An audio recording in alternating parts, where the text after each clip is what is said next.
Hi hello welcome to Malvika soul. ఈ రోజు ఇక్కడ నేను చూపించే activity cut and paste activity. So దీనికి నేను సెలెక్ట్ చేసుకున్న theme emotions, kids emotions.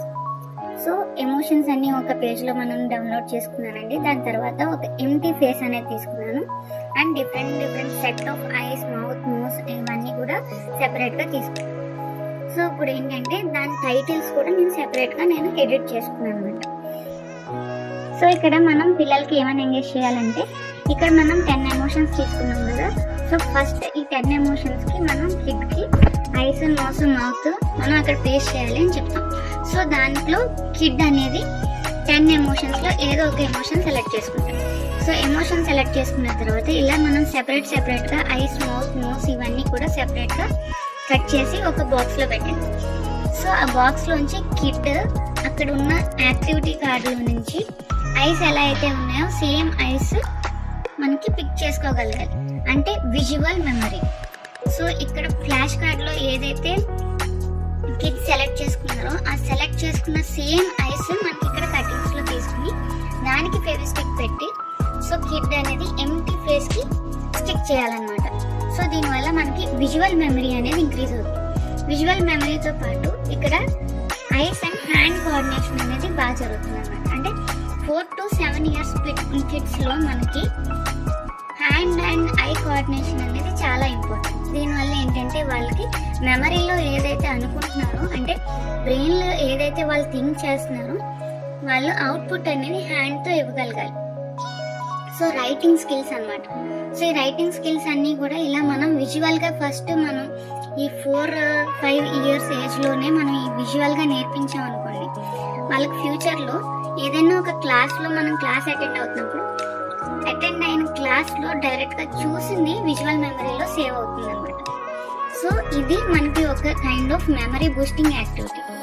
So ఈ kind of memory boosting activities అనేది మనం సమ్మర్ సీజన్ లో ఇలా కిడ్స్ కి అలవాటు చేసాం అనుకోండి, నెక్స్ట్ వెళ్ళే హయ్యర్ గ్రేడ్స్ కి వీళ్ళకి ఈజీ అవుతుంది అనమాట. కాన్సన్ట్రేషన్ అనేది పే చేయడానికి చాలా ఈజీ అవుతుంది.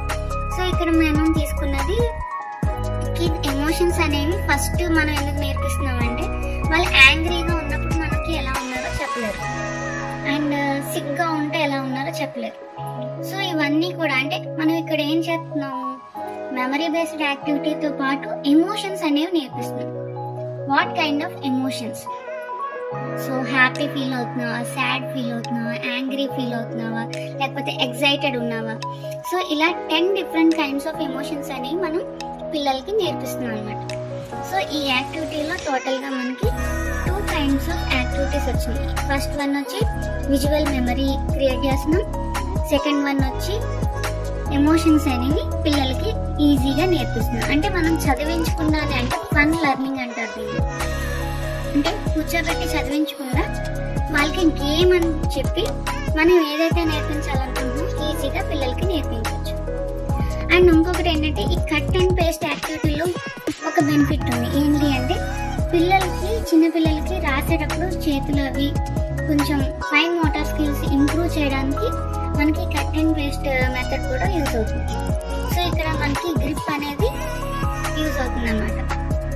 అంటే పిల్లలు ఇక్కడ ఫెవిస్టిక్ యూజ్ చేసి మనకి స్టిక్కరింగ్ చేస్తున్నారు అనుకోండి, దానివల్ల గ్రిప్పింగ్ అనేది వస్తుంది.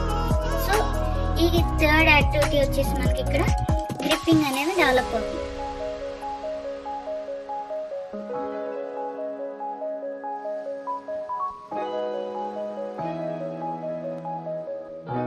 ఐ హోప్ మీరందరూ కూడా ఈ కైండ్ ఆఫ్ యాక్టివిటీ ఇంట్లో మీ పిల్లలతో ట్రై చేస్తారనుకుంటున్నాను.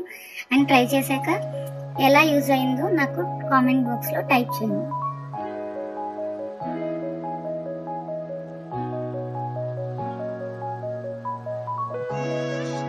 సో ఇంకా ఇలాంటి యాక్టివిటీస్ కోసం తెలుసుకోవాలనుకుంటే stay tune to my YouTube channel. Thank you. And మీకు కనుక ఈ వీడియో నచ్చినట్లయితే please like, share and subscribe to my channel. Thank you.